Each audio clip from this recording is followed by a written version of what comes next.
भी राजा को दिया जाता है तब जब वो अच्छे कर्म पर चलता है, जब वह खराब देश पर चलता है वह भगवान के पास उससे मिलेगा। भगवान क्या चाहते हैं? सबको कल्याण, सबको देखने का, सबको भोजन देते, सबको वस्त्र देते, सबको पूजा देते, सबको भाव सुनने। हम तो ताने पढ़ा रहे हैं, बोलते हैं, सुनकर भी तुम लोग उस बात को अमल करोगे तो तुम लोग भी उसी तरह से महानता करोगे। नहीं अमल करोगे तो कुछ नहीं। तो इसलिए वह दास वर्ग को समाप्त करने के लिए जब ईसा मसीह का जन्म हुआ तो लोग इन 14 दिनों के जन्म से पहले भी जोसेफ और जो मिल्जा जो थी माता पिता उनको जन्म से पहले भी बड़ा कष्ट दिया करते। राजा वहाँ के जो राजा थे बहुत कष्ट देते थे उनको जन्म से हुआ तो माने कि एक छोटा सा चौड़ी में हुआ वन में, और इनको बहुत छुपा के रखा गया। इस तरह से भगवान कृष्ण को ये जन्म हुआ और उसे छुपाया गया क्या, उसी तरह से इनको भी छुपाया गया। जब यह बड़े हुए तो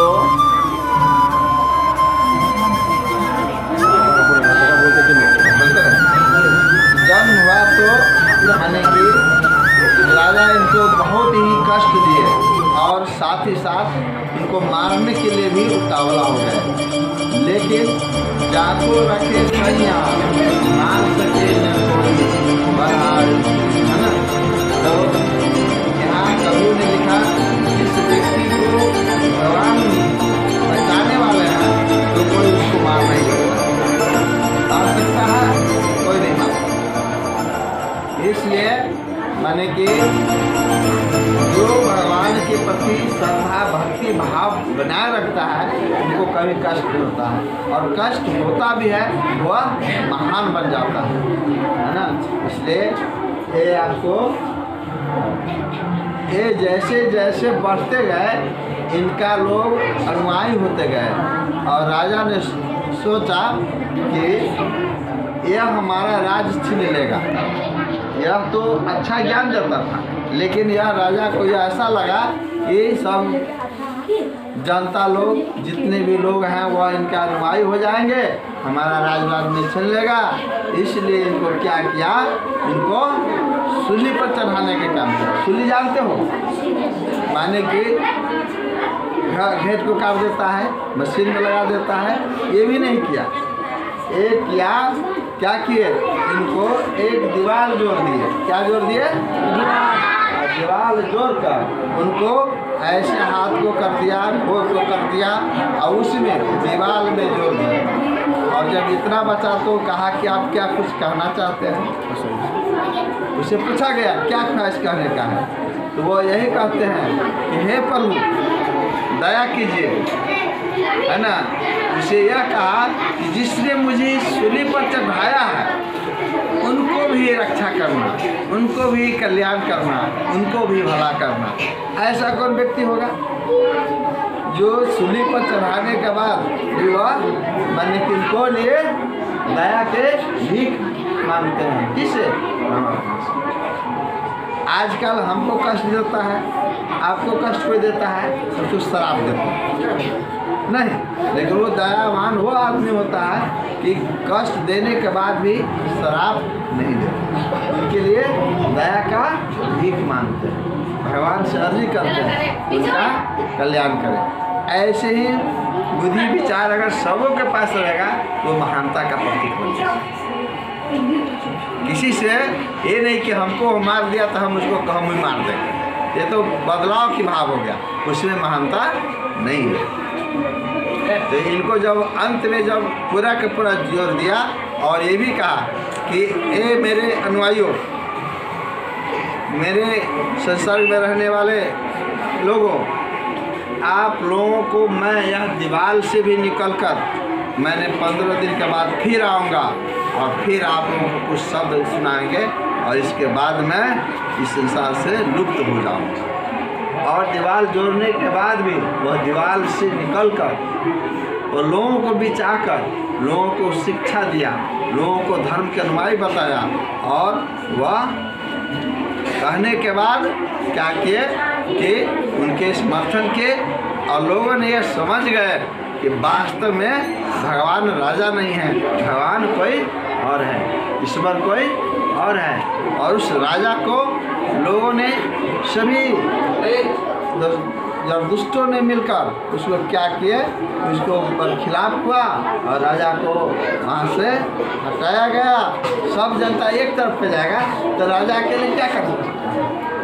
राजा तो जनता को लेकर है, जनता राजा को लेकर है, लेकिन दोनों का अगर खिलाफ है तो उस राजा को कोई वैल्यू नहीं। जो जनता चाहता है वही होता है। आज के दिनों में भी जो आज पूरे संसार में, पूरे विश्व में नरेंद्र मोदी चिल्लाता है, क्या अगर उनके साथ हमारे सभी जनता लोग हैं तो वह वास्तव में राजा भी ईश्वर के समान होता है। लेकिन वही अत्याचारी करने लगेगा, क्या वह पीछे क्यों बोलता है तू लोग? हम मंगनी में बोलते हैं 5 को शब्द याद हो जाएगा तो तू लोग महान हो गए। ये नहीं कि जितना मैं बोलता उतना तो सीखेगा, उतना तो वही सीखेगा जो जिसके पास गुरु भक्ति होगा, जिसमें स्नेह होगा, प्रेम होगा, श्रद्धा होगा, भाव होगा, वही सीख सकता है। लेकिन सबों के सब माने के सीखने के लिए बड़ी कठिन तपस्या की जरूरत है। जैसे कि आपने अर्जुन के नाम सुना होगा महाभारत में, वह क्या किए थे? क्योंकि एक विद्या जो गुरु जी से लिया था और कुछ विद्या गुरुजी देना भी नहीं चाहते थे। सबको जाओ खेलोगे कूदोगे, जैसे खेल कूद में दुर्गा दिया अपने बेटा अश्वत्थामा को पढ़ा रहे, चक्रव्यूह की रचना कर रहे थे। उसी से मैं कहा देखो सब खेलने तो चला गया, लेकिन होशियार बच्चा जो रहता है तो नहीं जाता है, वो सोचता है कि क्या बात है। कोई किसी को लेकर, जैसे कि हम बेटा को लेकर यार बैठते हैं तो क्या बता रहे हैं, तो जो होशियार होता है ऐसे चला आता है, ना बताते तो खरोता रहता है बगल में, तो भी सीख जाता है। कहता है कि अगर फूल के पास हम रहते हैं, चंदन के पेड़ के नज़दीक रहते हैं, तो अगर हम पेड़ काट के नहीं लाते हैं फिर भी वहाँ जब तक रहते हैं जब तक हमें सुगंधित देता है। जब तक फूल के पास रहते हैं जब तक फूल हमें सुगंध देता है। उसी प्रकार से गुरुओं के पास जब तक रहोगे जब तक कुछ उस सुगंधी रूपी ज्ञान मिलता रहेगा। अरे बोलेगा तो हम लोग खाएंगे, छोड़िए देंगे। इसके बाद वह ज्ञान मिलेगा तो अच्छा बनेगा ही। वही बात गुरु द्रोणाचार्य से बोले, कौन? अर्जुन बोले कि हे गुरुदेव, अगर आप नहीं यह विद्या सिखाएगा तो किससे सीखने जाएंगे? तो वही कहता है वत्स, है ना। वत्स का मतलब होता है बंधु होता है, बेटा होता है, पुत्र होता है, पुत्री होती है, शिष्य होता है, शिष्या होती है। ये नहीं और तुम मेरे जितने भी विद्या है तो सबके सब विद्या ले लोगे, कुछ भी नहीं छोड़ोगे। तो वही कहते हैं हे गुरुदेव, अगर आप नहीं लीजिएगा तो मैं किससे लेने जाऊंगा? इसलिए उस समय अश्वत्थामा के साथ जो विद्या नहीं किसी को दिया था वह विद्या अर्जुन को मिला। क्यों लिया? उनके पास गुरु भक्ति था, भाव था, उनके पास दया था, उनके पास गुरु के प्रति अपने शरीर को समर्पित कर दिए थे। जिस तरह से प्रहलाद ने भगवान के प्रति अपने शरीर को समर्पित कर दिया, उसी प्रकार से माने कि जो शिष्य अपने गुरु के प्रति अपने समर्पित कर देता है वह गुरु कभी डूबने नहीं देगा। वह था समुद्र से भी ऊपर ले आकर वह प्रकाश में डाल देते। बात है ना, वही बात यहाँ हुआ जो आपको जो बना जिसे मना रहे हैं क्रिसमस डे, वही बात उस समय भी किया गया था। और सभी को ऐसी शिक्षा और उत्तेजना मन में ऐसी भर दिया जो उनके जाने के अदृश्य हो गए, और दृश्य होने के बाद भी वह उनका दिया हुआ ज्ञान उस राजा के ऊपर, है ना, ऐसा कुप्रभाव पड़ा कि वहाँ के जनता में इतनी तमन्ना हुई कि वहाँ का भी दास प्रथा से मुक्त कर दिए और अपने जो अच्छे व्यक्ति था उनको चुनकर वहाँ का राजा बना। इसलिए मैंने कि जब से, और इसलिए पूर्व इसीलिए कहा जाता है उसी दिन से ईसा मसीह का जब से पूर्व 5000 ईस्वी पूर्व के बाद फिर एक दूसरे चलना शुरू हुआ।